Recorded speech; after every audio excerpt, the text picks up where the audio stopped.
Alors, bonjour à toutes et à tous et bienvenue à notre troisième exploration de notre série automnale sur le mentorat inclusif qui vous est toujours propulsé par l'accélérateur mentoral de Mentorat Québec. Permettez-moi de nous présenter. Nous sommes Jennifer Petrella, experte en mentorat, ainsi que moi-même, Joël Nawej, de l'accélérateur mentoral de Mentorat Québec. Ça fait toujours plaisir de pouvoir communier autour des bonnes pratiques en ce qui a trait à l'art du mentorat. Et on rappelle à tout le monde que la séance d'aujourd'hui, comme les précédentes, soit celles du mois de novembre et celles d'octobre, sont enregistrées et les enregistrements sont disponibles sur le site web de Mentorat Québec dans l'espace membre. Donc, on vous invite à devenir membre pour avoir accès à une panoplie de contenus, d'informations sur le mentorat ainsi que d'avoir accès aussi aux différents comités et initiatives mises de l'avant par Mentorat Québec. Les formats balado, formats synthétisés comme ça, quand vous faites votre jogging, ou en train de faire quelque chose d'autre, vous pouvez écouter tout ce beau contenu et puis vous tenir à l'affût par rapport aux bonnes pratiques en lien avec le mentorat. Alors, notre troisième exploration qui conclura justement notre série automnale aujourd'hui portera sur le mentorat pour les femmes en politique. Histoire de mettre la table, en 2022, la proportion des femmes élues aux élections provinciales au Québec a atteint un nouveau seuil, soit 46 Donc, dans la zone de parité, même si les résultats des élections municipales sont un peu moins égalitaires, les femmes occupaient à peu près 37 des postes après le scrutin de 2021. La proportion a quand même augmenté de 4 par rapport au scrutin de 2017. Alors, le petit train continue à faire son chemin, tranquillement, pas vite, comme on pourrait dire. De plus, en 2021, 5 des 10 plus grandes villes du Québec ont élu une femme au poste de mairesse. Alors, comme quoi le visage de la politique, de son usuel un peu plus masculin, est appelé à changer pour le bon sens. Alors, le mentorat en est-il pour quelque chose? Est-ce qu'il y a un rôle que les personnes mentors jouent dans la prise de décision d'une femme de se lancer en politique, au recrutement des candidates aussi, et puis aux campagnes électorales, à la pratique du métier en tant qu'élu?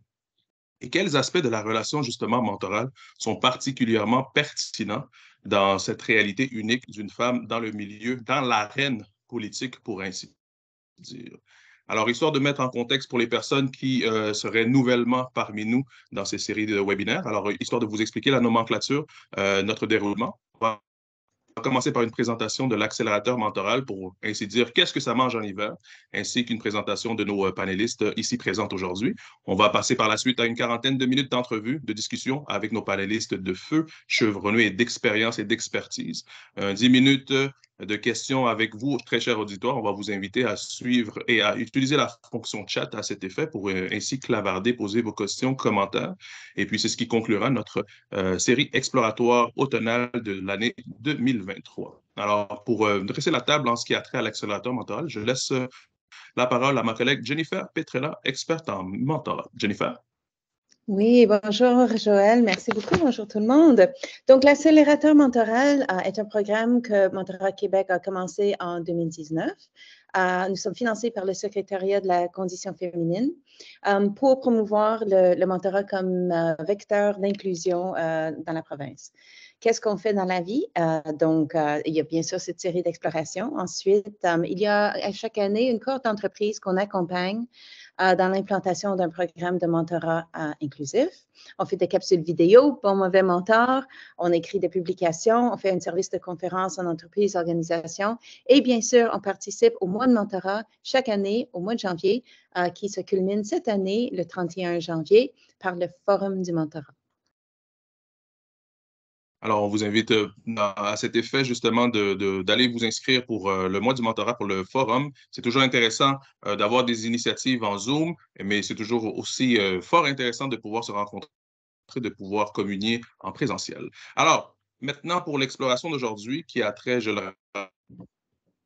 rappelle, au jet du mentorat pour les femmes en politique, l'accélérateur mentoral. On a la chance d'avoir avec nous trois panélistes que vous connaissez déjà, qui sont très populaires dans vos écrans, dans vos journaux et tout. Alors, je vais les inviter à se présenter elles-mêmes brièvement, notamment ce qui a trait à leur poste actuel, les dossiers politiques dont elles sont responsables, et puis l'importance qu'elles accordent au moment, et puis que ce soit de manière à titre personnel, à titre professionnel, ou encore dans la société un peu plus largement. Alors, commençons par Madame Cadet, par la suite Madame Gazelle et Madame Mauger. Je vous laisse donc la parole, mesdames. Merci beaucoup. Bonjour Joël, bonjour mesdames, bonjour chers collègues, Marie-André, Ruba. Donc, c'est un grand plaisir pour moi d'être avec vous aujourd'hui sur un panel qui porte donc sur un sujet qui m'est cher, le mentorat. Donc, je me présente, Madouanika Cadet. Pour ma part, je suis députée à l'Assemblée nationale du Québec. Je suis députée de la circonscription de Bourassa-Sauvé, qui couvre une grande partie du territoire que vous connaissez probablement mieux sous le nom de Montréal-Nord. Je suis une pierre-fille du nord-est de l'île de Montréal et aujourd'hui, donc, à titre de députée de Bourassa-Sauvé, je porte aussi à l'Assemblée nationale les dossiers de la jeunesse, les dossiers de la langue française, du développement économique régional, de l'économie de l'innovation, de l'emploi et du travail. Je suis aussi coprésidente du Cercle des jeunes parlementaires. Et j'ai été coprésidente du comité sur la relance du Parti libéral du Québec. Donc, une très grosse année. Puis, je disais d'entrée de jeu que le mentorat, c'est un sujet qui m'interpelle. Avant d'être élue, j'ai toujours eu cette affinité avec l'importance du mentorat. Je me suis moi-même donc tournée vers des femmes donc, qui m'inspiraient, des modèles pour essayer d'apprendre d'elles informellement au cours de mon parcours. Puis par la suite, donc avec la Chambre de commerce du Montréal métropolitain, j'ai été mentor dans le programme Interconnexion. Lorsqu'avec la Jeune Chambre de commerce de Montréal, j'ai complété ma formation gouvernance, il y avait un programme de maillage avec une mentor aussi avec ce programme-là. Donc, ça a toujours un peu fait partie de mon parcours. C'est quelque chose que je considère extrêmement important pour le développement, puis évidemment pour les groupes qui sont sous-représentés dans des instances institutionnelles, dans des instances de pouvoir et surtout d'influence. Donc, je crois beaucoup dans tout ça. Merci beaucoup. Merci, Mme Cadet. Mme Gazal. Oui, donc à mon tour de me présenter. Bonjour tout le monde, très heureuse d'être parmi vous aujourd'hui. Moi, pour me présenter, je suis députée de Mercier depuis 2018. C'est mon deuxième mandat. Donc, Mercier, ça, c'est le plateau Mont-Royal, le Mile-End, quartier central de Montréal. Et moi, je suis impliquée dans le Québec solidaire depuis sa fondation, depuis les débuts. En ce moment, en fait, depuis que je suis députée, plus maintenant, parce que j'ai occupé je me suis occupée de beaucoup de dossiers depuis 6 ans, 5 ans. Donc là, maintenant, ce que je porte comme dossier, c'est culture et communication, langue française comme Madoua, conditions féminines et aussi éducation. J'ai déjà aussi occupé, je me suis déjà occupée aussi des dossiers environnement et tout ça parce que j'ai travaillé, j'ai étudié dans le domaine avant de devenir députée. Puis, évidemment, moi, le mentorat, je trouve que c'est extrêmement important. J'ai jamais participé de façon formelle à des groupes de mentorat. Mais je trouve que c'est important d'avoir des modèles. Puis si je suis aujourd'hui en politique, c'est parce qu'il y a eu des modèles qui m'ont inspirée, notamment Françoise David, qui a fait que je me suis trouvée en politique. Au début, je voulais juste être militante, changer le monde, faire la révolution. Je n'étais pas pour devenir politicienne. Mais aujourd'hui, évidemment, je suis très heureuse d'occuper ces fonctions-là. Et je suis vraiment contente d'être avec vous aujourd'hui. Voilà. Merci beaucoup, Mme Gazal. La dernière, mais non la moindre, comme les Smarties rouges qu'on garde pour la fin, Mme Mongeau. Bonjour tout le monde. Merci pour cette introduction. Bonjour Ruba, bonjour Madoua, Nika. Plaisir de vous revoir ou faire votre connaissance. Pour Ruba, c'est une première rencontre. Bonjour aussi tout le monde. Bonjour à vous branchés en ligne. Pour moi aussi, c'est un grand plaisir là, de prendre 1 heure aujourd'hui. C'est comme un moment d'arrêt dans ma journée pour me déposer un peu puis prendre un temps de recul par rapport à cette posture un peu que j'ai maintenant de femme en politique, donc, je suis mairesse de Verdun depuis 2021, donc depuis 2 ans. Mais je suis élue pour un 3e mandat. Donc, j'ai d'abord été élue en 2013 comme conseillère d'arrondissement dans le district de Desmarchais-Crawford, dans l'arrondissement de Verdun, qui fait partie de la ville de Montréal. Et j'ai été élue en novembre 2013, donc avec à l'époque un petit garçon de 2 ans et une fille de 6 ans, donc un enfant aux couches, encore dans sa couchette. Et tout, et puis avec la sucette, puis donc beaucoup de transitions à vivre et puis une fille en première année et dans une époque aussi où moi, j'aurais jamais pensé faire de politique dans ma vie. Je travaillais comme pigiste, donc à mon compte comme réalisatrice, traductrice. Donc, je réalisais du documentaire, du reportage et je traduisais du documentaire et du reportage. Donc, j'en faisais l'adaptation.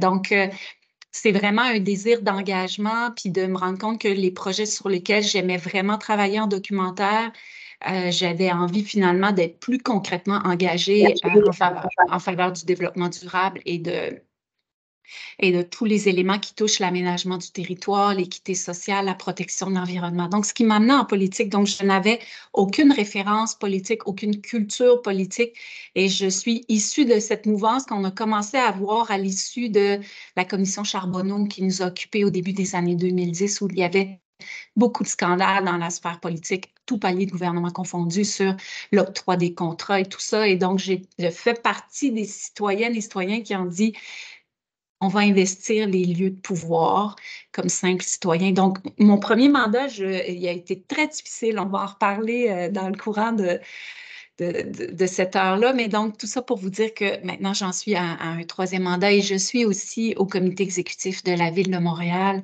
Donc, aux côtés de la mairesse Valérie Plante, je suis responsable de la transition écologique et de l'environnement.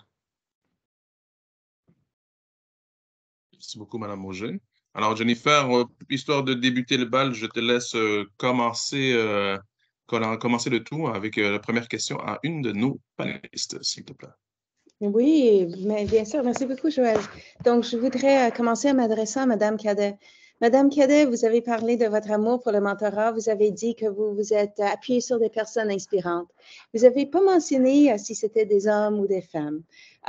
Mais quand nous nous sommes parlé avant aujourd'hui, vous nous avez expliqué un peu plus en détail. Vous nous avez dit que en amont de vos études de droit, vous avez écrit à une avocate noire, une femme, Stéphanie Raymond-Bougie, pour apprendre davantage sur le milieu. Pourquoi vous vous êtes tourné vers une personne avec ce profil-là pour faire vos petits débuts en mentorat? Merci, Jennifer, pour cette question. En effet, si je l'ai mentionné en introduction, parce que pour moi, non seulement je me suis investie à titre de mentor par la suite au cours de mon parcours professionnel et académique, mais d'emblée, je pense de façon organique, j'ai toujours été une personne qui était un peu à la recherche de mentors, de personnes qui me ressemblaient et qui vivaient des réalités soit semblables ou des réalités auxquelles j'aspirais. Vous avez mentionné donc, cet exemple donc, qui est tangible d'une personne qui est toujours très impliquée comme avocate. Donc, je suis moi-même donc aujourd'hui avocate de formation. Stéphanie Raymond-Bougie, qui est à l'époque présidente ou à tout le moins impliquée dans la Jeune Chambre de commerce haïtienne, que je regardais avec énormément d'inspiration. Puis, je me disais, qu'en approchant des personnes qui me ressemblaient, en l'occurrence des femmes noires, ça faisait en sorte que je serais plus en mesure donc de pouvoir partager certaines réalités, poser des questions, aller un peu plus en profondeur, puis partager ce type de réalité-là. Puis c'est très drôle comment ces exemples-là sont tellement tangibles. Juste aujourd'hui, alors qu'on est en train d'échanger entre femmes sur le mentorat, Marie-André vient de parler du fait qu'elle s'est présentée donc avec un enfant aux couches. À l'époque où moi j'ai été élue l'an dernier, je suis dans mon premier mandat avec un petit bébé de 5 mois, donc mon fils donc pas encore 2 ans, est encore aux couches. Puis déjà, je me dis, je pense que je vais écrire à Marie-André après pour voir comment est-ce qu'elle a vécu ça, une entrée en politique avec un petit bébé, et puis quels sont les aménagements. Donc, il y a évidemment donc l'aspect de carrière, l'aspect donc de pouvoir poser des questions sur l'emploi, sur une réalité à laquelle on aspire. Mais je pense qu'il y a tout ce qui vient autour. Donc là, on vient de parler de la conciliation travail-famille, donc la maternité. Donc, ces questions-là sont extrêmement tangibles quand on se lance dans une carrière. Donc, on n'est pas, notre vécu professionnel ne se vit pas en silo, donc il se vit avec les autres facettes de notre réalité. Puis, se tourner vers des femmes, quand on est nous-mêmes, donc jeunes femmes, je pense que ça nous permet d'être en confiance, d'être moins gênés, de poser ces autres questions-là qui viennent avec le parcours de vie. Puis, l'autre aspect qui est important, je pense vers pour moi, que dans mon vécu à moi, là, de me tourner vers des femmes, c'est que souvent on peut se suivre. Ça devient très intéressant quand on commence une expérience de mentorat, puis elle peut être momentanée comme elle peut être sur une longue durée. Mais quand elle est sur une longue durée, il y a une espèce de richesse là-dedans parce qu'il y a des questions que, par exemple, on a nommé donc, Stéphanie, mais j'ai d'autres mentors. Moi, j'ai commencé à m'impliquer en politique parce que c'est une femme une femme noire, donc qui cherchait donc des jeunes, puis qui se disait, ah, ben voilà, donc toi, tu as l'air donc d'être bien intéressant. Je suis un peu tombée dedans comme ça, comme militante d'abord et avant tout. Puis aujourd'hui, j'étais à l'Assemblée nationale. Mais d'avoir des gens comme ça qui nous voient grandir et évoluer, c'est très pertinent parce qu'après ça, quand on entre dans une autre phase dans notre vie, bien, quand on a une femme comme mentor, bien, elle peut nous accompagner une fois qu'on arrive là. Bon, on a parlé de la maternité aujourd'hui, mais avant ça, bon, c'était tout l'aspect relationnel. Donc, toutes ces questions-là peuvent être abordées dans ce type de mentorat-là. Puis quand il se fait sur une longue durée, bien, les autres étapes de notre vie bien, peuvent continuer d'être abordées donc avec cette femme-là qui elle-même évolue dans son propre parcours. Oui, oui, oui. Je comprends. Vous parlez, en fait, ce que vous dites, c'est un petit peu de la construction d'un un groupuscule, si on veut, un groupuscule d'appui qui chemine dans le temps, puis le monde peut s'ajouter. C'est intéressant. Vous avez utilisé le terme tomber dedans. Okay? Oui. Mais est-ce que c'est vraiment tomber dedans? Puis là, on vient dans l'idée que, est-ce que le mentorat, est-ce que c'est quelque chose qu'on rencontre par hasard sur notre chemin ou est-ce que c'est quelqu'un qui vient vers nous parce qu'il voit de chez nous un besoin? Vous-même, Madame Keda, est-ce que vous êtes portée à regarder les jeunes, puis là, vous voyez une jeune femme, puis vous dites, je vais aller la chercher, je vais aller l'encourager. Est-ce que ça fait partie de votre conduite? Ah, c'est très drôle que vous dites ça, parce que oui, parfois, je pense que comme femme, on a le réflexe de dire, ah, ben, c'est arrivé un peu par hasard parce que, tu sais, on n'a pas nécessairement donc, ces objectifs-là en tête, mais c'est vrai que de la même manière que dans mon cas, moi, j'étais une jeune qui était impliquée, j'étais une jeune qui avait cette énergie-là, puis on est un peu venu me chercher. Il y a quelque chose qui a été remarqué chez une autre femme qui était déjà dans ce milieu-là, puis qui a eu le désir de m'accompagner. Moi, aujourd'hui, je l'ai cette impulsion-là. Donc, de voir des jeunes, de voir des jeunes femmes, puis de me dire, ah, ben, il y a quelque chose d'intéressant, c'est cette personne-là, comment est-ce que je peux la faire grandir, comment est-ce que je peux l'accompagner. Puis, souvent, donc, là, je suis dans une position qui est très gratifiante parce qu'il y en a des jeunes femmes qui font exactement ce que moi, je faisais à l'époque. Donc, qui m'envoient des courriels, qui m'envoient des messages sur les réseaux sociaux, qui veulent aller prendre un café. Puis moi, je dis toujours oui. Moi, c'est crucial pour moi. Dès qu'on m'aborde, peu importe que je connaisse la personne ou pas, si elle est assez généreuse pour me choisir sans me connaître puis de vouloir échanger avec moi, c'est un devoir de redonner, d'avoir ce moment-là avec cette personne-là puis de l'accompagner, peu importe que ce soit une jeune avocate ou une jeune femme qui souhaite être en politique ou simplement une femme qui souhaite être impliquée, parce que d'abord et avant tout, je pense qu'on a des personnalités engagées, puis qui voient en moi donc une certaine forme de modèle. Je le prends ça avec beaucoup d'humilité, puis pour moi, oui, c'est important donc de faire ça. Puis à mon tour, même quand on ne m'aborde pas sous cette lancée-là, j'ai ce réflexe-là de conseil envers la génération Z qui me suit. Oui, c'est très intéressant parce qu'on parle souvent de transmission du savoir de la personne mentor vers la personne mentorée. On parle de la transmission du savoir-être, mais ici, on parle aussi d'une transmission d'une certaine proactivité, une attitude proactive. Vous nous avez dit que le PLQ privilégie l'accompagnement pour encourager les Québécois et les Québécoises de se présenter aux élections. Plus précisément, le parti a un programme de marrainage ou de parrainage des candidats au poste de député. Pourriez-vous nous expliquer, s'il vous plaît, en quoi une marraine ou un parrain diffère d'un mentor et en quoi le marrainage favoriserait-il la candidature des femmes en particulier? Oui, ben je ne sais pas si on peut appeler ça un programme, c'est pas aussi formel que ça, mais quand même, chez nous, c'est très public. Là. Par exemple, on peut penser à la dernière élection dans Jean Talon, notre candidate, Élise Avant-Pernier, sa marraine de campagne, c'était ma collègue Marois Risky. Puis, le fait d'avoir une marraine, bien, encore une fois, je pense que ça permet, peut-être sur une plus courte durée pendant la campagne, mais une fois que la personne elle est élue, si elle l'est, bien, cette personne-là peut continuer un peu de l'épauler comme toutes les autres femmes là, qui sont là, qui ont une expérience et qui peuvent être dans cette transmission-là. Vous avez mentionné Jennifer.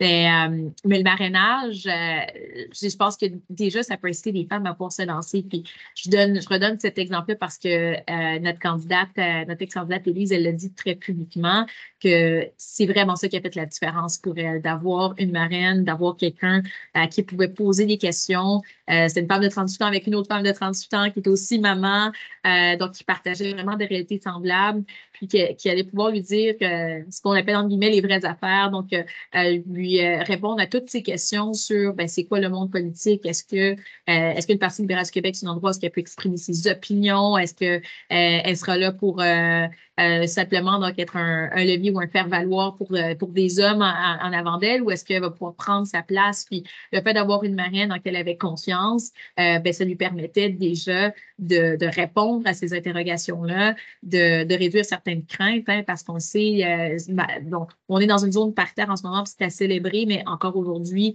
être une femme en politique, bien, ça vient avec, on a tendance à se poser toutes sortes d'autres questions sur notre environnement, quel impact ça va avoir sur nos proches avant de pouvoir se lancer. Donc, d'avoir une marraine qui elle-même est en équilibre ou est dans cette constante quête d'équilibre travail-famille avec un rôle qui est d'influence ici au Québec, bien, je pense que ça peut inciter donc d'autres femmes à se dire OK, non seulement j'ai des modèles, j'ai des gens que je regarde qui me disent ben c'est possible pour moi aussi de me lancer, mais avec une marraine de campagne, ben ça me donne quelqu'un sur qui m'appuyer, quelqu'un qui va vraiment être investi, peut-être même un peu plus avec un peu plus d'énergie qu'un mentor parce que c'est exigeant de campagne, c'est sur une période très limitée, mais qu'au moins sur cette période-là qui est exigeante, qui est un peu un saut vers l'inconnu pour bien des personnes qui se présentent pour la première fois, bien, ça donne un certain appui, puis une certaine zone de confiance de dire je ne serai pas toute seule dans cette aventure-là. Puis peu importe comment est-ce que ça se déroule, je vais avoir des gens qui me ressemblent, des gens qui ont à cœur mon bien-être dans cette campagne-là, qui vont m'appuyer, puis m'assurer que le stress qui vient avec le fait d'être pour la première fois dans l'espace public, bien, ce sera pas une expérience qui va se dérouler seule, ça va être quelque chose qui va se faire de pair avec une marraine, avec quelqu'un qui met toute l'énergie, pas juste pour gagner la campagne, là, mais vraiment pour que l'expérience se déroule dans une posture de bien-être. Oui, parce que oublions-le pas, les femmes au Québec ont le droit depuis 1940. Oui. Okay? Ils n'ont pas 200, 300 ans d'exemple derrière elles. Et puis ça, c'est juste le droit de voter. Oui, c'est ça. Ça, c'est le droit de vote. Parce que c'est ça. On a dû attendre les années 60 avec Mme Kirkland-Casgrain avant d'avoir une élue, une femme élue à l'Assemblée nationale. Donc, non, les exemples ne sont pas... on n'a pas 100 ans d'exemples, comme vous l'avez mentionné. Mais on a quand même déjà maintenant quelques décennies d'exemples. Puis, je parlais donc de notre programme de marrainage, mais à l'Assemblée nationale, on a aussi on a des femmes parlementaires, puis dans nos ex-parlementaires. Donc, il y en a qui jouent ce rôle-là de vouloir mentorer des femmes qui arrivent en politique, peu importe la formation politique, peu importe le parti, mais qui sont là pour donner des conseils à des jeunes femmes ou à des femmes qui sont nouvelles dans ce milieu-là, puis qui peuvent bénéficier de leur expérience, puis de voir comment c'est un milieu que petit à petit, bien, entre femmes de toutes les formations politiques, bien, on peut moderniser l'institution. Moderniser. Merci, merci. Ça fait vraiment plaisir de pouvoir entendre ça et puis de savoir que même à travers ce webinaire, on est en train de faire partie d'une page d'histoire avec vous trois ici présentes justement dans ces décennies qui sont en train de s'écrire et puis en espérant que ça puisse inspirer justement les plus jeunes que vous êtes appelés à mentorer ou qui vous regardent de près ou autant que de loin. Merci beaucoup, Mme Cadin. Mme Gazal, vous avez mentionné déjà en entrée dans votre description que vous êtes une adepte du mentorat informel, puisque vous n'avez jamais officiellement fait partie d'un programme de mentorat organisé ou structuré. Et puis, n'étant pas d'une famille non plus avec une expérience ou une quelconque, disons, prépondérance en politique, c'est donc à travers et par le biais de mentors officiels que vous êtes appelé à vous être développé dans ce milieu jusqu'à devenir justement député à l'Assemblée nationale et responsable de plusieurs dossiers au sein de Québec solidaire. Est-ce que vous pourriez nous expliquer plus précisément en quoi le mentorat vous a aidé justement dans votre propulsion dans le monde politique? Comme Mme Cadel mentionnait, alors ça permet d'avoir des points de repère, de savoir sur quel pied danser en quelque sorte. Et puis, est-ce qu'il y a des caractéristiques, des gestes qui ont été mis de l'avant par vos mentors ou vous de votre propre chef en tant que mentoré, qui ont fait en sorte que le mentorat, ben, aujourd'hui, avec le pas de recul, vous pouvez témoigner que ça a porté fruit. Ce serait quoi, disons, les caractéristiques un peu plus distinctives? Oui. Ben non, c'est ça, comme vous le dites, ma famille, non seulement ils ne venaient pas de la politique, puis ça les intéresserait pas, mais ils en ont peur. Tu sais, au début, ils disaient pourquoi tu t'impliques, pourquoi tu vas là? Ça leur fait peur, tu sais, comme une bonne famille d'immigrants, là, d'immigrantes. Tu sais, moi j'ai commencé à m'impliquer après mes études. Je travaillais, je me disais, c'est pas vrai, je ne vais pas juste faire du 9 à 5 puis rentrer chez nous tranquille le soir. J'ai besoin de m'engager. Je m'étais déjà engagée aussi quand j'étais à l'université et tout ça, dans toutes sortes de causes. Tu sais, on parle de la fin des années 90, même en environnement, c'était pas aussi fort qu'aujourd'hui, mais on parlait de ça, de toute la question aussi des inégalités, que ce soit dans la société au Québec ou à travers le monde. Moi, j'ai un bac au HEC puis une maîtrise en environnement à l'Université de Sherbrooke, puis je me suis toujours impliquée dans les associations étudiante. Puis c'était important qu'une fois que j'allais être sur le marché du travail, de m'impliquer. Puis j'ai toujours eu un attrait là, pour la politique en cachette de mes parents. Non, c'est pas vrai, ils le savaient, là, mais je m'impliquais pas. Je faisais juste suivre les choses. Puis même quand j'avais pas le droit de vote, je leur expliquais c'est quoi les enjeux d'une campagne électorale, que ce soit au niveau fédéral ou provincial, parce que je suivais ça. Je sais pas d'où ça me vient.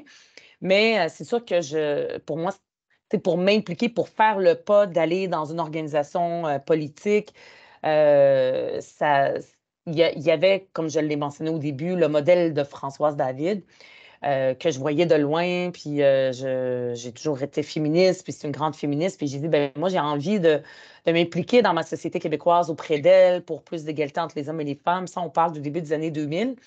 Puis donc, j'ai pris mon courage à deux mains, puis je suis allée, je sais pas, il y avait un événement, là, c'était un mouvement politique avant de devenir un parti politique Québec solidaire.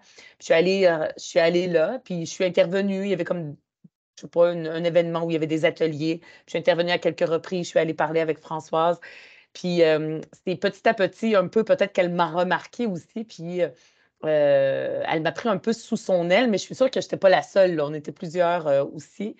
Puis elle est devenue en quelque sorte mon mentor, comme je disais, informel, parce qu'il n'y avait pas de programme de mentorat. C'est quelque chose qu'elle, elle fait par elle-même, là, de façon généreuse et d'inciter les femmes, parce qu'on sait, hein, les femmes, pour qu'elles s'impliquent en politique, c'est par exemple quand il y a un moment où est-ce qu'on cherche des candidats, candidates, les hommes, ils lèvent la main tout de suite. Pas tous les hommes, mais je veux dire, on le voit, là, c'est clair pour moi maintenant. Là, c'est quasiment une loi de la nature. C'est pas une loi de la nature, il y a sûrement une socialisation, mais c'est le cas.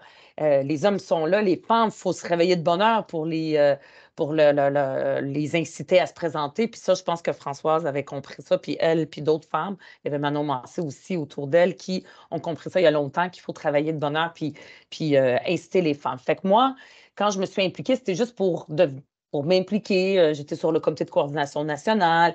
J'avais, qui est comme le CA là, du parti, j'avais déjà mon emploi, c'était les soirs, les fins de semaine, quand on allait en congrès, conseil national, mais c'était pas pour me présenter. Puis quand il y a eu une campagne électorale, ben c'est sûr que, je veux dire, Françoise est venue me parler, puis elle me dit, là, tu peux pas juste t'impliquer comme ça, là, tu peux pas t'en sortir. Il y a une campagne électorale, c'était en 2007, il faut que tu te présentes. Puis tu sais, ben non, je peux pas, j'ai peur. Puis c'est ce travail-là qu'il faut faire. Je veux dire, on n'a pas le choix, sinon ça n'arrivera pas tout seul. Si on laisse aller la nature, là, puis on dit, ben il y a des élections, que ceux et celles qui ont envie de se lancer, qu'ils se lancent, il n'y aura pas beaucoup de femmes, là, ça va être juste des gars. Puis ça, je pense que tous les partis maintenant le savent. Fait que ça a été comme ça. Elle, elle m'a parlé longtemps. Fait que elle est devenue mon mentor. Puis même aujourd'hui, là, c'est mon amie aussi, là, je ne la considère pas comme mon mentor maintenant, c'est mon amie, mais c'est quelqu'un que j'appelle, puis elle n'est pas la seule, il y a d'autres personnes aussi à travers le temps qui s'ajoutent, que j'appelle quand j'ai des questions, quand j'ai des interrogations, quand j'ai des inquiétudes, puis elle aussi, des fois, elles vont m'appeler. Fait que c'est comme une amie, mais mentor aussi, tu sais, d'entendre des conseils, pour moi, c'est important. Et il y a d'autres personnes après qui se sont ajoutées. Puis c'est pas juste des femmes, c'est des hommes aussi qui s'ajoutent, qui deviennent comme nos conseillers proches. Puis ça, ce que je vous dis, c'est pas uniquement depuis que je suis députée, c'est aussi avant. Moi, c'est important pour moi de m'entourer de gens puis d'aller chercher des conseils. Fait que ce que j'appelle, c'est comme du mentorat organique. Qui se mélange avec de l'amitié et tout ça. Puis ça, c'est important dans notre vie d'aller le chercher. Puis je pense que tout le monde le fait de façon naturelle. Mais maintenant que j'entends que, Madoua, tu dis qu'au Parti libéral, vous avez cette espèce de mentorat et tout ça, je trouve ça intéressant. Puis je me dis peut-être, tu sais, même à Québec solidaire, même si ça se fait de façon organique, peut-être d'avoir ça pour certaines femmes, parce qu'on a, après les élections, par exemple, les dernières élections, on a fait des rencontres uniquement avec les femmes, parce qu'on a une commission nationale des femmes à l'intérieur du parti qui s'occupe de ces enjeux-là, puis s'assurer que la place des femmes, même si on ne peut pas juste dire on est un parti féministe, donc tout d'un coup, tout va bien. C'est un travail constant. Puis, il y a eu des rencontres juste entre les candidates pour se parler de nos expériences et tout ça. Puis, tu sais, je me dis peut-être qu'il y a ce besoin-là. Pendant une campagne électorale. Je ne sais pas comment ça s'organiserait, mais je trouve que c'est quand même intéressant. Vous me faites réfléchir, parce que c'est ça qui est intéressant avec la discussion qu'on a. Ce n'est pas juste nous qui amenons des choses, mais nous aussi, on apprend, puis ça nous fait réfléchir sur des choses qui se font naturellement et non pas formellement. Puis peut-être qu'il faut le pousser un peu plus loin. Puis, tu sais, moi, depuis les 6 derniers mois, j'ai été en campagne au porte-parole de Québec solidaire. C'est juste entre femmes. C'était vraiment toute une expérience que moi, j'ai adoré faire ça. J'aime ça être en campagne électorale, c'est ça la vérité. Puis aider d'autres qui le sont, qui veulent l'être, puis être mentor aussi, c'est quelque chose que j'aime, puis donner des conseils. Puis honnêtement, si on a eu toutes ces femmes-là, c'est-à-dire moi, Émilie, Christine, on était 3 en poste, c'est beaucoup aussi grâce à Manon. C'est-à-dire qu'elle aussi, elle a ce côté-là d'être mentor de façon informelle et organique. C'est parce qu'elle nous en parlait, tu sais, un jour, tu sais, depuis plus longtemps que, tu sais, même quand elle était chef parlementaire et tout ça, c'est quelque chose de naturel de toujours semer cette graine parce qu'elle sait que c'est compliqué puis que les filles ne peuvent pas attendre le mois avant l'élection pour commencer à leur en parler. Fait que c'est quelque chose qui a été comme développé. C'est une pratique féministe, que je dirais, qui a été développée de tout le temps, inciter les femmes, que c'est possible. Puis moi aussi, je me rends compte que je le fais, tu sais, autour de moi. Tu sais, un jour, tu sais, il y a des filles qui militent, puis qui veulent juste militer, puis elles ont leur vie, puis pour elles, c'est juste militer, c'est pas pour devenir candidate. Mais un jour, tu pourrais le devenir. Il y a tout le temps de semer cette graine-là, tout le temps, pour que quand le temps arrive, puis qu'il y a une campagne ou il y a une course à l'investiture ou peu importe, bien que ce travail-là, cette graine-là ait été semée puis ait grandi pour qu'on puisse après ça l'accueillir, entre guillemets, au moment venu et non pas le faire juste quand c'est le temps, quand c'est la campagne. Fait que c'est ce genre de choses-là, je pense, qui a été développé de façon organique puis qui devrait être fait constamment parce que on ne peut pas juste dire laisser aller les choses puis dire que tu sais, le 46 % dont on est fier, il pourrait reculer, hein? Oui, il pourrait reculer ça facilement. reculer ailleurs très facilement. Très facilement, ouais. Madame Gazal, j'aimerais vous interpeller. Vous avez dit plusieurs fois de façon naturelle, organique, informelle. Okay? Oui, c'est vrai. Et justement, c'est là le nœud un petit peu.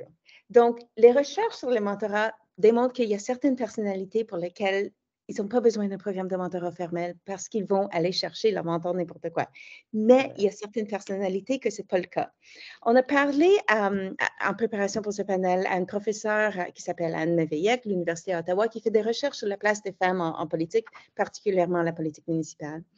Puis elle m'a fait une remarque que j'ai beaucoup appréciée. Elle m'a dit, n'oubliez pas, une femme en politique, ce n'est pas n'importe quelle femme. Plus articulée, plus orientée vers pas plus, mais très articulée, très orientée sur l'action, plus instruite que la norme, tout ça. Donc, je me demande, étant donné cette observation que je trouve juste, est-ce que vous avez travaillé avant de vous lancer en politique, vous étiez dans les grandes entreprises, vous avez une maîtrise, milieu académique, vous n'êtes pas inconnu. Est-ce que selon vous, le mentorat se pratique différemment pour les femmes en politique? Ça doit aller vite en politique. On n'a pas le temps pour un café de 3 heures avec son mentor en politique. OK? Est-ce que ça se pratique différemment pour les femmes en politique avec d'autres femmes, croyez-vous? Et Ben, est-ce que vous, Madame Gazal et vos collègues, est-ce que vous avez une tolérance différente au mentorat que d'autres personnes selon vous? Est-ce qu'il faut que ça soit vite? Il faut que ça soit pratique? Je lance ça.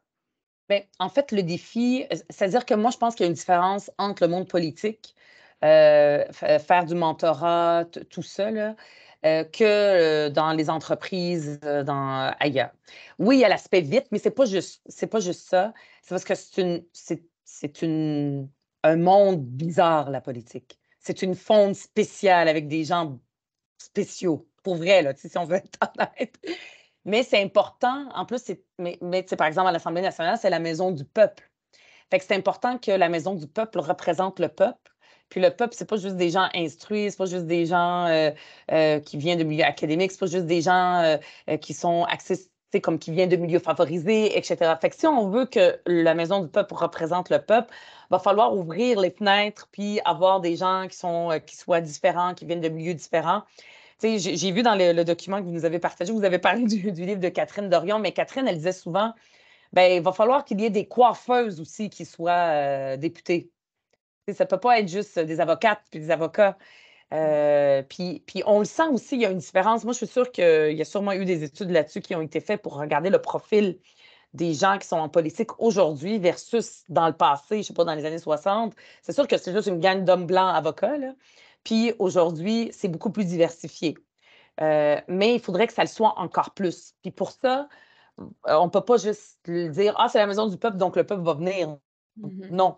Il y a des schèmes qu'il faut changer. Donc, pour répondre à votre question, est-ce que c'est différent? Oui, parce que c'est un monde fou. Puis le temps, il faut le prendre. Oui, oui, ça va vite, mais tu sais, on a des moments où on n'est pas au Parlement. C'est pas par exemple qu'on est au Parlement qu'on va aller faire prendre un café, là. Ça, on n'a pas le temps. Le mardi, mercredi, jeudi, là, on n'existe pas, là. Il faut faire ça, ça peut être la fin de semaine, les semaines de comté, comme maintenant, là, tu sais, je prends le temps d'être avec vous parce qu'on n'est pas au Parlement. On a plus de temps pour faire ce genre de choses-là. Puis ça, c'est important de le mettre dans notre agenda, ces moments-là, qu'on parle avec quelqu'un. Tu sais, mes rencontres avec, que ce soit avec, j'ai parlé de Françoise, mais d'autres personnes, c'est obligé. Il faut qu'on le prenne, ce temps-là, puis qu'on parle, puis qu'on ait un temps d'arrêt. C'est Mme Auger, si vous avez dit qu'on a un temps d'arrêt pour réfléchir pourquoi je fais ça, parce qu'on est tout le temps à la course. Alors qu'ailleurs, dans d'autres domaines, par exemple, moi, quand je travaillais dans les entreprises, je n'ai pas participé non plus à des programmes de mentorat, mais je me rappelle, il y en a un qui existait là, dans l'espace public qui était présent, l'effet A. Je me rappelle aussi pour les femmes. Ben, des fois, c'est les entreprises qui incitaient les employés à participer à ça. Ils ont aménagé l'espace. En politique, c'est peut-être les partis politiques doivent le faire pour aménager l'espace, mais après ça, nous aussi, on doit le faire. Puis vous avez raison que moi, peut-être que je suis quelqu'un qui n'a pas ce besoin-là de quelque chose de formel. C'est pour ça que dans les structures, puis de façon systémique, il faut que ça existe. Pour que les gens qui ne sont pas portés à aller par eux-mêmes, comme Madoua l'a fait, prendre le téléphone puis moi-même aller parler avec des femmes, bien, que ça existe. Puis à l'Assemblée nationale, je ne sais pas c'est rendu où là, le programme. Moi, je me rappelle, ils nous l'ont présenté, que des femmes qui étaient en politique, de tous les partis politiques, Louise Arel, tout ça. Puis là, elles accompagnent les femmes. Moi, je me rappelle, on nous l'a présenté, puis moi, je trouvais que c'était très intéressant, mais j'en sentais pas le besoin d'y participer. Mais il y en a d'autres qui elles disent, ben, maintenant que ça existe, ben là, je vais prendre le téléphone parce que ce programme-là existe, puis je vais rentrer dans la procédure qui me permet d'avoir du mentorat parce que par moi-même, je ne le fais pas. Fait que c'est là que vous me faites réfléchir, puis je me dis que c'est important que les programmes formels existent pour les gens qui ne sont pas de mon type de personnalité, qui vont aller les chercher quand ils en ont besoin. Mais moi, par exemple, moi j'aimerais ça, par exemple, participer à un programme de mentorat plus formel, mais de façon informelle, je le fais parce que, comme Madoua, je me fais interpeller. Là, j'ai des filles là, qui me viennent en tête puis qui disent « Ah, je vais prendre le temps, puis moi, j'adore ça. » Ou n'importe quel moment ou rencontre qui ne fait pas partie nécessairement de mes dossiers, où on m'invite d'aller voir des jeunes dans des écoles. Je ne suis pas capable de dire non. Pour moi, c'est comme le bénévolat de mon travail. Tu sais, on pourrait dire que tout notre travail, c'est juste ça. Tu sais, c'est à l'infini, notre travail de député. on peut se limiter juste à faire ce qui est prescriptif, faire nos commissions parlementaires, faire des rencontres de groupe en lien avec nos dossiers, mais on peut aller beaucoup plus loin puis élargir. Puis ça en fait partie des jeunes. Puis moi, comme j'ai senti, sans même le chercher, des femmes, des brunes, là, si on veut, là, des filles qui viennent du Moyen-Orient, tout ça, qui se voyaient à l'Assemblée nationale. Je disais, wow, elle est à l'Assemblée nationale, donc moi, je peux l'être. Puis qu'on le veuille ou pas, on devient des modèles. Puis c'est sûr que ça devient notre responsabilité. Puis aussi, c'est un plaisir de faire ça, que de prendre le temps de répondre à ces jeunes femmes-là qui, pour elles voient quelque chose, puis elles disent, ah, si elle est là, moi, je pourrais l'être, ça m'intéresse, je veux en savoir plus. Puis elle m'appelle, puis bon, pour moi, c'est un plaisir immense. Puis ça, c'est probablement les filles qui vont m'appeler. Ce sont celles qui sont comme moi, qui vont aller chercher. Mais c'est pour ça que dans les institutions, dans les partis politiques, partout, faut qu'il y ait quelque chose qui existe pour celles qui, peut-être, par elles-mêmes, ne le feraient pas. Quelque chose de plus formel. Vous m'avez fait cheminer sur ce sujet-là, à une question à laquelle je n'avais pas réfléchi. C'est un des objectifs. Tant mieux, comme ça, on vous laisse avec des idées. Madame Auger, vous êtes un petit peu coupée de la même tissu que Madame Gazal, donc jamais fait partie intentionnellement d'un programme de mentorat, mais vous nous avez dit que sans mentor, c'est un petit peu comme l'exemple que nous a cité Madame Cadet tantôt, ça n'aurait pas été possible pour vous. Si j'avais à vous demander trois éléments que vos mentors ont fait pour vous, qui vous ont été particulièrement utiles, qu'est-ce que vous me répondriez? Oui, bien, c'est vrai, j'ai jamais fait partie formellement d'un programme de mentorat parce que en fait, j'avais pas anticipé un engagement politique, mais j'ai quand même, je sentais le besoin quand même de consulter des collègues ou des aspirants élus. Puis je dois dire en ce sens-là que dès que j'ai commencé en fait, dès que je suis devenue membre de Projet Montréal, c'était à l'automne 2014, c'est qu'on a commencé, disons, il y avait un conseil général en février 2012, je me souviens, où j'avais participé, puis on m'avait assez vite repéré parce que juste à la Ville de Montréal, il y a 103 élus, fait que les organisations politiques ont toujours les antennes sorties parce que c'est beaucoup de monde. Juste dans l'arrondissement de Verdun, on est 6 conseillères et conseillers plus le poste de mairesse. Donc, on m'avait invité à participer à une formation de 4 jours du groupe Femmes politiques et démocratie. Ça, c'était en mai 2012. Donc, déjà, j'avais comme un signal de Projet Montréal qui croyait en moi. Puis ça m'a beaucoup influencé. Ce renforcement positif constant, puis cette approche de ne pas prendre le non pour une réponse définitive, mais de revenir à la charge.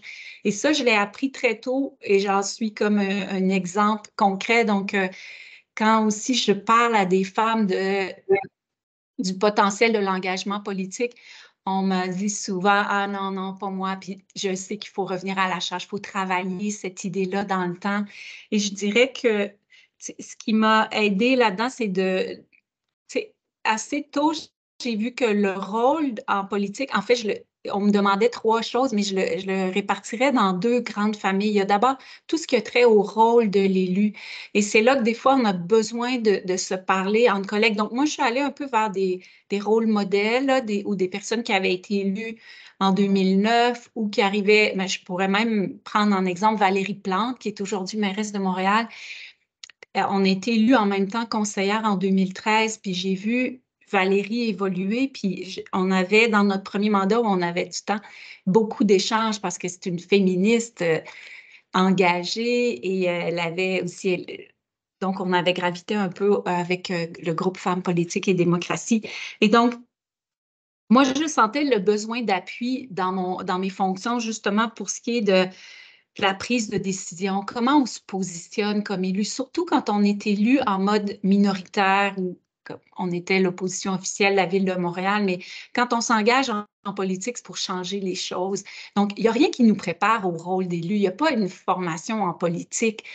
Et donc, qu'est-ce qu'on fait une fois qu'on est élu? Puis là, on découvre que, OK, mais ça, non, ça se passera pas comme ça parce que je suis minoritaire en arrondissement et mon parti politique est minoritaire à l'Hôtel de Ville de Montréal. Et j'ai toujours préféré le terme minoritaire à opposition parce que moi, dans mon esprit, je suis engagée en politique pour bâtir quelque chose, participer à la destinée de. Donc, comment j'exerce mon influence, ça, très, très tôt dans ma vie politique, j'ai cherché à voir comment je pouvais, malgré tout, participer à la destinée de mon arrondissement et de ma ville. Donc, comment j'exerce mon influence, comment je me positionne, quelle stratégie je vais adopter pour dénoncer des choses, mais pas avoir le ton hargneux des fois qui fait qu'on devient étiqueté de « toi, tu chiales tout le temps », parce que c'est très difficile le rôle de minoritaire, c'est vraiment difficile.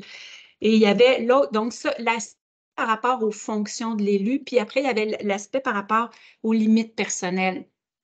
Comment je compose avec le volet public, l'image publique, la présence sur les réseaux sociaux, la pression que je ressens et la pression que je me mets et toute cette recherche d'équilibre-là quand on a aussi des tout-petits, puis qu'on a un chum, puis qu'on ne veut pas que l'engagement politique se fasse au détriment de notre vie de couple, de notre relation avec nos enfants.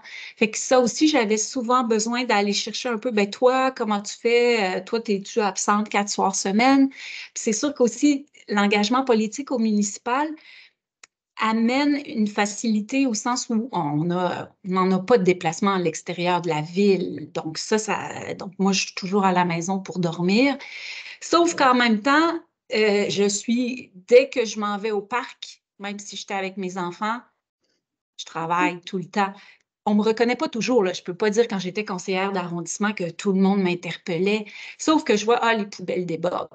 Il y a eu un graffiti là. Le sable de tel parc, il y a des déchets là-dedans. Fait que j'étais toujours en train de prendre des photos. Les enfants jouent tranquille. Je vais en profiter, je vais écrire tout de suite mon courriel pour le signaler. Donc, j'ai beaucoup lu et appris sur la question de la charge de travail et de la charge mentale. Et ça, c'est vraiment notre grand défi.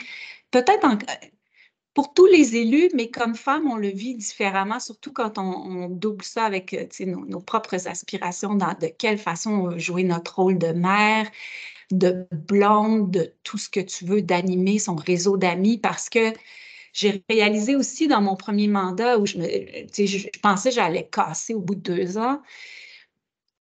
Puis je me disais, qu'est-ce qui m'a amené en politique? Puis j'ai vu, bien sûr, il nous faut un sens du leadership. Si on n'a pas un leadership naturel, on n'ira pas en politique. Un sens de l'entrepreneurship ou l'intrapreneurship. Donc, ça prend aussi ce côté. Moi, j'étais une piviste, une travailleuse autonome, puis c'est ça. Donc, beaucoup d'initiatives, le sens de l'organisation. Puis, il y a aussi la compétition. Ouais. On évolue dans un milieu très compétitif, mais on est compétitif à divers degrés. Donc, il y a des gens qui l'ont beaucoup plus que d'autres. Puis, l'ego, c'est la même chose aussi. Donc, des fois, on a toujours besoin de se recalibrer par rapport à des collègues ou des adversaires politiques où on se dit « Oh my God, je ne me reconnais pas là-dedans. Est-ce que c'est pour moi la politique? » Donc, moi, au fil des ans, j'ai essayé de développer ce rôle modèle que les gens voient que, ouais, ben, moi, j'ai un profil en politique qui est peut-être pas comme les autres, mais qui fait que ben, je fais mon chemin quand même, puis ça se peut.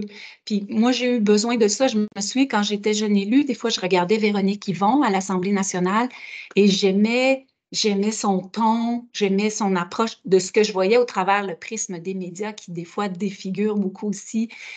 Émilie Tuilier, comme élue de Projet Montréal, Valérie Plante, comme jeune élue aussi, avec son leadership. Donc, je suis allée chercher, je me souviens, Lise Payette habitait à Verdun. Fait qu'à un moment donné, je lui avais écrit, puis j'avais été m'asseoir avec elle quelques heures parce que j'avais le goût de dire, mais comment ça s'était passé pour vous? Puis, comment vous voyez ça aujourd'hui? Puis, donc, c'est ça. On essaie de montrer que c'est possible, mais c'est toujours une jonglerie de garder son équilibre. Puis, là où je voulais vous dire, c'est qu'il y a quand même eu un effet, je trouve, depuis 2013, la course à la chefferie de Projet Montréal. Quand je vous disais, ça a été un premier mandat très, très dur. Donc, la réalité d'être dans un rôle d'opposition minoritaire, la transition d'un chef fondateur vers une nouvelle chefferie, Valérie Plante.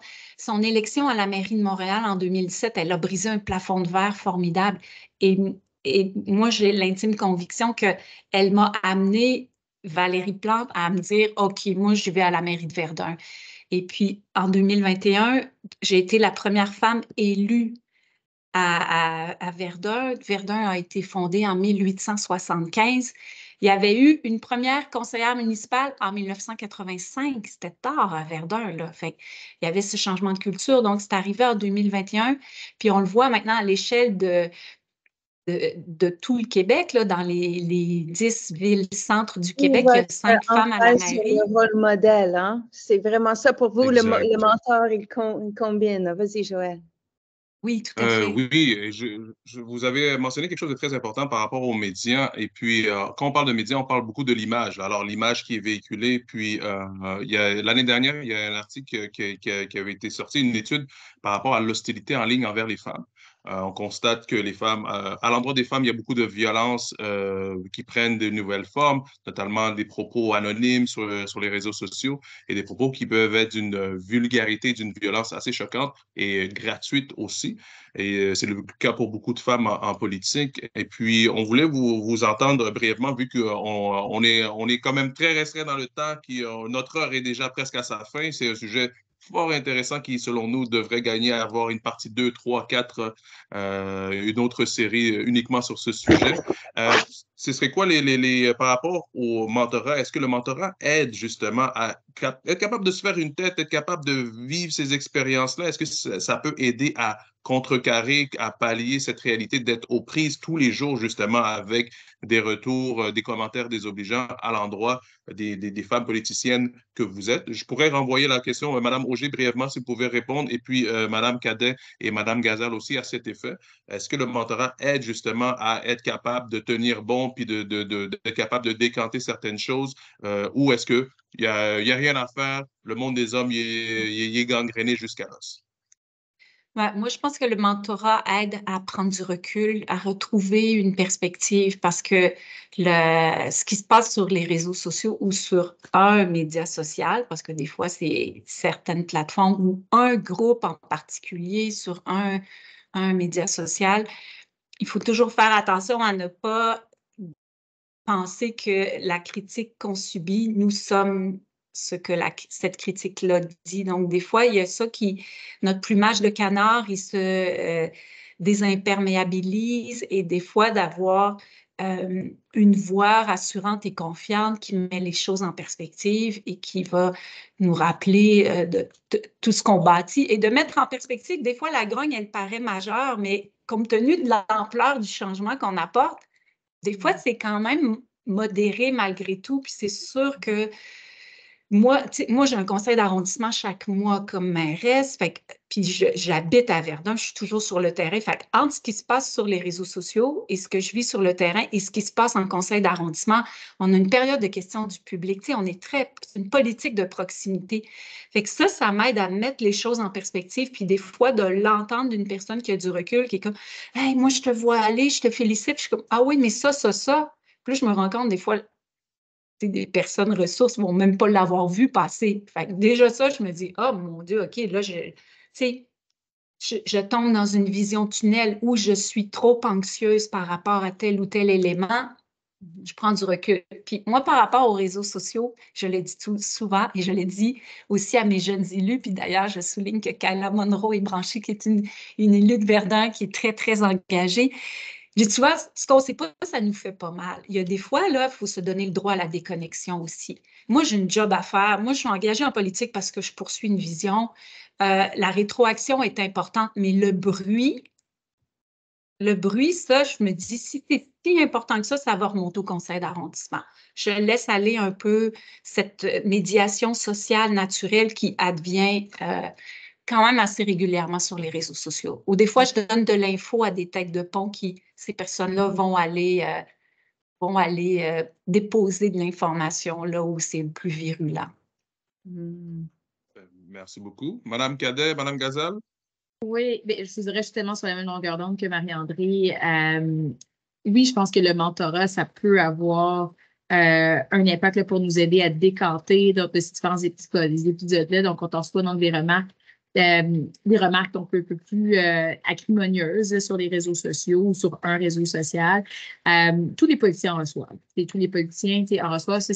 Malheureusement, ça fait partie de notre quotidien, mais souvent, donc, quand on est femme ou quand on est femme et membre d'une minorité, donc parfois, donc, on va recevoir donc, des remarques qui sont à la fois acrimonieuses avec une couche misogyne, avec une couche qui parfois donc, peut aussi donc, être raciste aussi.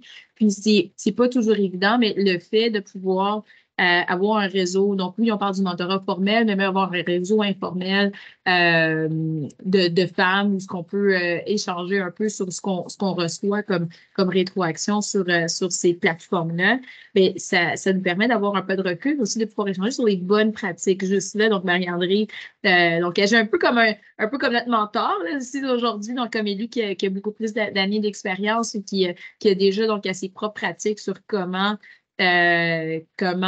jongler avec ces remarques-là. Mais certainement que d'avoir ces moments-là d'échange, ça nous permet de voir quelles sont les façons de percevoir les remarques que l'on reçoit, jusqu'à quel point c'est tangible. Puis avec un réseau, ça fait vraiment toute la différence. Mm-hmm. Oups. Oui, OK, j'arrivais pas à ouvrir mon micro. Oui, ben c'est ça, oui, ça peut aider. Mais tu sais, il y a eu le film Je vous salue, salope, entre autres Cléa Clermont-Dion, que j'invite toutes les participantes à aller voir. Des fois, ça va beaucoup trop loin. Je veux dire, ça devient quelque chose. Tu peux pas juste avec ton mentor vivre avec ce genre de critiques-là. Tu sais, moi, j'en ai pas eu. Je pense pas que Madoua ou Marie-André, vous en avez eu ou d'aussi grave, parce qu'à un moment donné, ça devient grave, puis là, il faut qu'il y ait l'intervention de la police et tout ça. Puis c'est un petit peu ça l'objectif aussi du documentaire, pour pas que les gens soient pris tout seuls là-dedans, puis que leur santé mentale en soit affectée. Oui, on en reçoit, puis est-ce que c'est juste avec le mentor? Parce que des fois, il y a des parties, tu sais, il va y avoir de la modération, mais à un moment donné, il y en a tellement que tu ne peux pas tout modérer ça. Donc, tu sais, des fois, tu peux. Parce que moi, c'est important là, quand on fait des publications de regarder un peu les commentaires. Mais honnêtement, on a parlé d'un réseau social X, là, c'est n'importe quoi. Là, je veux dire, c'est pas constructif. Sur Facebook, c'est plus constructif.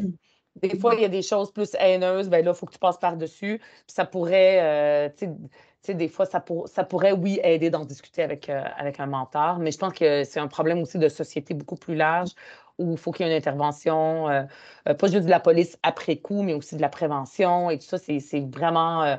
C'est comme on est au début ça fait quelques années que ça dure, là, mais que des élus, comme par exemple, il y a eu des mairesses qui ont décidé de quitter parce qu'ils n'en pouvaient plus à cause de ces critiques-là, puis que des situations comme celles qu'on voit dans le film se produisent, ça, c'est pas normal. Ça peut pas. Faut aller au-delà. C'est un problème de société avec des solutions beaucoup plus larges que les mentorats qui nous aident à passer par-dessus. Mais il y a de la critique en politique, il y en a tout le temps.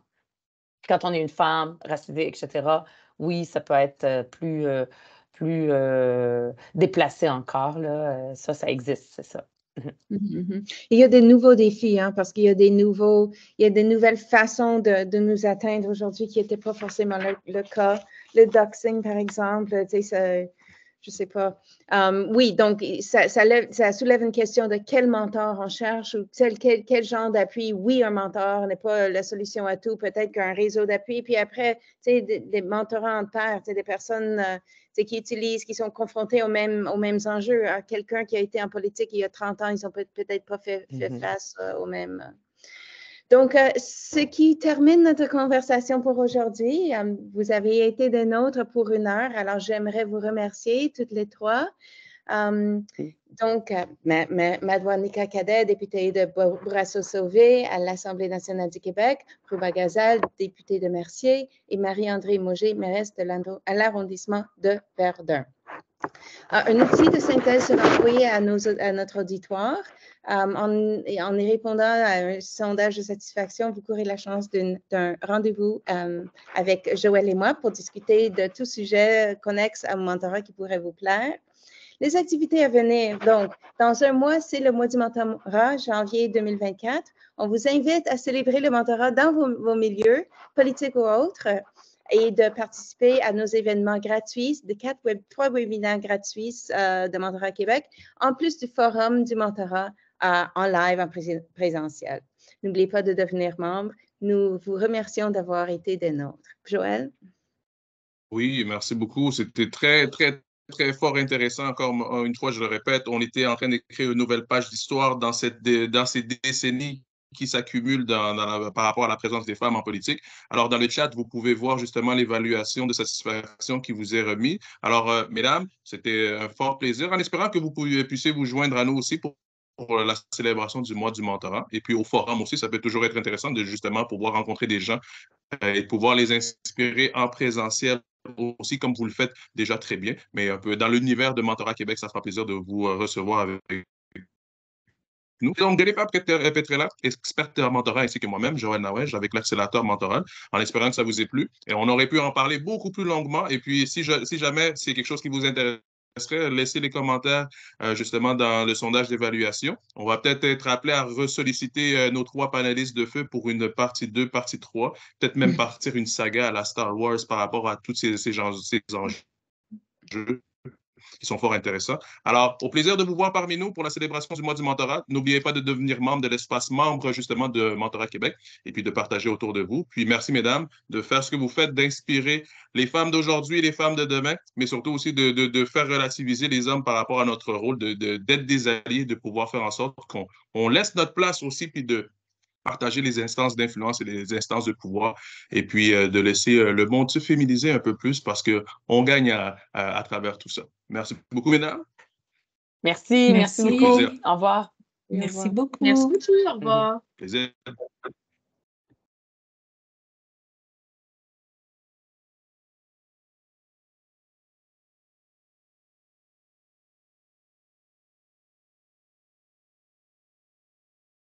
Bon, ben, merci beaucoup. C'est très Merci chouette. beaucoup.